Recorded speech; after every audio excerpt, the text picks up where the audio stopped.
2장 영화와 현실 1932, 1957 루돌프 아른하임 영화는 예술작품을 만드는 데 사용될 수도 있는 매체라는 점에서 회화, 음악, 문학, 무용과 닮았다.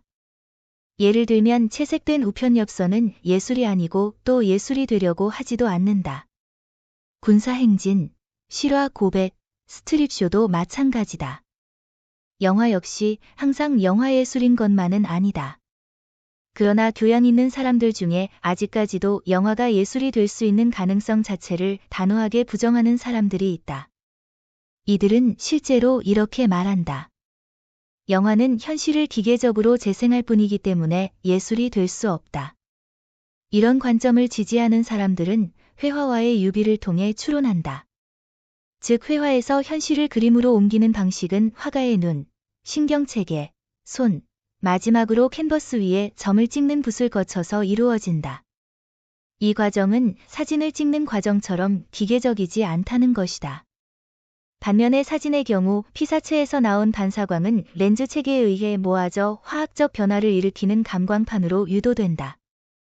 그러나 사태가 이렇다고 해서 사진과 영화가 뮤즈의 신전에 자리 잡지 못하는 것이 정당화될 수 있을까? 사진과 영화가 단지 기계적인 재생산일 뿐이며 따라서 예술과 어떠한 관련도 없다는 비난을 체계적이면서도 철저하게 논박할 필요가 있다. 왜냐하면 이것이 영화예술의 본성을 이해하는 탁월한 방법이기 때문이다. 우리는 이런 목적을 염두에 두고 우선 영화 매체의 기본 요소들을 독자적으로 검토한 후에 이를 현실의 지각에 해당하는 특성들과 비교할 것이다. 그리고 영화의 이미지와 현실의 이미지라는 이 두 종류의 이미지가 서로 얼마나 근본적으로 다른지를, 그리고 다름 아닌 바로 이런 차이들이 영화의 예술적 자원을 제공한다는 것을 살펴볼 것이다. 이와 동시에 영화예술의 주도적인 원리들을 이해하게 될 것이다. 평면 위에 입체의 투영. 육면체와 같은 특정한 대상이 눈에 어떻게 보이는지 고찰해 보기로 하자. 이 육면체가 내 앞에 책상 위에 놓여 있다면 바로 이 육면체의 위치에 따라 내가 그 형태를 정확하게 파악할 수 있는가 아닌가가 결정된다.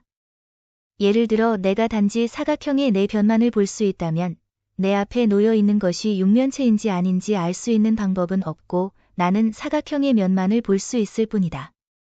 사진의 렌즈도 그렇지만 사람의 눈은 특정한 위치에서 작동하고 달아서 정면에 있는 사물에 의해 가려지지 않는 시계의 일부만을 취할 수 있을 뿐이다. 앞서 말한 위치에서는 이 육면체의 6번째 면이 5개의 면을 가리고 있기 때문에 한 면만 보인다. 그러나 이 면이 전혀 다른 어떤 것을 숨기고 있을 수도 있고 그것이 사각뿔의 바닥면이거나 혹은 종이의 한 면일 수도 있기 때문에 이 경우에는 육면체의 특징을 볼 수 있는 시점이 제대로 선택되지 못한 셈이다. 따라서 우리는 이미 한 가지 중요한 원칙을 세운 셈이다. 즉, 내가 육면체의 사진을 찍고자 한다면 단지 피사체를 카메라가 포착할 수 있는 범위 안에 옮겨놓는 것만으로는 충분치 않다는 것이다. 이보다는 피사체에 대해 내 위치를 어떻게 잡을 것인가, 혹은 내가 피사체를 어디에 놓는가가 중요하다. 앞서 선택한 시점은 육면체의 형태에 대한 정보를 거의 알려주지 않는다. 그러나 육면체의 세면과 또 이 면들의 관계를 보여주는 시점을 선택하면 이 피사체가 무엇인지 실수 없이 보여줄 수 있다. 우리의 시계는 온갖 입체적인 사물로 가득 차 있지만 우리의 눈은 카메라처럼 이 시계를 특정 순간에 하나의 고정된 지점에서만 볼 수 있기 때문에 그리고 눈이 피사체에서 반사된 빛을 평면, 망막 위에 투사함으로써 인지할 수 있기 때문에 아무리 단순한 피사체의 재생산마저도 기계적인 과정이기는커녕 인간에 의해 잘 이루어질 수도 있고 형편없이 이루어질 수도 있다. 앞서 우리가 선택한 두 번째 시점은 첫 번째 시점보다는 육면체에 대해 보다 정확한 이미지를 제공한다. 그것은 두 번째 시점이 첫 번째 시점보다 더 많이, 한 면 대신에 세 면, 보여주기 때문이다. 그러나 일반적으로 진실은 양에 달려있는 것이 아니다. 단지 표면을 더 많이 보여주는 시점을 찾는 것이 문제라면 순전히 기계적인 계산으로 가장 좋은 시점을 찾을 수 있을 것이다. 그러나 가장 특징적인 시점을 선택할 수 있게 해주는 공식 같은 것은 없다.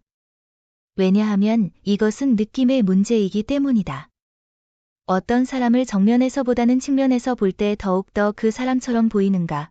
손바닥과 손등 중에 어떤 것이 더 표현력이 강한가?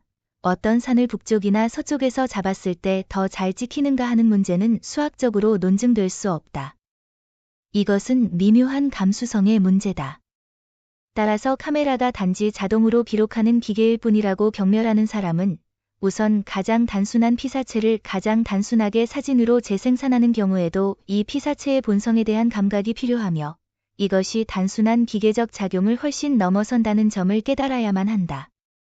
어쨌거나 우리는 이후에 예술사진과 영화에서 특정 피사체의 특징을 가장 잘 보여주는 시점이 항상 선택되지는 않는다는 것을 살펴보게 될 것이다. 특별한 효과를 획득하기 위해 이와는 다른 시점들이 고의적으로 선택되는 경우도 많다. 깊이의 감소. 평평한 망막은 단지 2차원적인 이미지를 받아들일 수 있을 뿐인데 우리의 눈은 어떻게 3차원적 인상을 성공적으로 제공할 수 있을까? 주요한 이유는 두 눈 사이의 간격에서 깊이감이 생겨나고 이 간격으로 인해 약간 다른 두 개의 이미지가 만들어지기 때문이다. 이 두 개의 상이 하나로 합쳐지면서 3차원적 인상이 생겨난다. 잘 알려진 것처럼 동일한 원리가 입체영화에서 사용되는데 입체영화를 찍을 때는 두 명의 촬영기사가 대략 사람의 눈과 비슷한 간격을 두고 동시에 촬영한다. 그러나 이 과정은 영화에 이용될 수 없다. 한 명의 관객을 위해서라면 입체영화를 쉽게 만들 수 있다. 즉 똑같은 장면을 몇 센티미터의 간격을 두고 동시에 두 개의 샷으로 찍어서 눈 하나당 한 개씩 보여주면 된다. 그러나 다수의 관객을 대상으로 할 때 아직까지 입체영화의 문제는 만족스럽게 해결되지 않았다. 따라서 영화 이미지에서 깊이감이 현저하게 떨어진다. 물론 사람이나 사물이 정면에서 뒤로 멀어지면 일정한 깊이감이 생겨난다. 그러나 모든 것이 실제처럼 두드러져 보이는 입체영화와 비교해보면 영화 이미지가 얼마나 평평한지를 알 수 있다. 이것은 바로 눈에 보이는 현실과 영화의 근본적 차이를 보여주는 또 다른 예이다. 영화의 효과는 전적으로 2차원적인 것도 아니고 전적으로 3차원적인 것도 아니며 그 사이에 어떤 것이다. 즉, 영화 이미지는 평면적이면서도 동시에 입체적이다. 발터 루트만의 영화, 베를린, 거대 도시의 교향곡에는 두 개의 전철이 서로 반대 방향으로 지나가는 장면이 있다. 이 장면은 두 전철을 위해서 아래로 내려다보는 방식으로 찍혔다. 우선 이 장면을 보는 사람은 누구나 한 대의 전철은 자기 쪽으로 접근하고 다른 전철은 자기에게서 멀어지고 있다는 것을 알 수 있다. 3차원적 이미지. 그러나 그는 또한 한 대의 전철은 스크린의 아래에서 위로, 다른 전철은 위에서 아래로 움직이고 있다는 것도 알 수 있다. 평면적인 이미지. 이 두 번째 인상은 3차원의 움직임을 스크린 표면에 영사했다는 사실에서 비롯된 것이며, 물론 이 때문에 또 다른 운동 방향이 생겨난 것이다.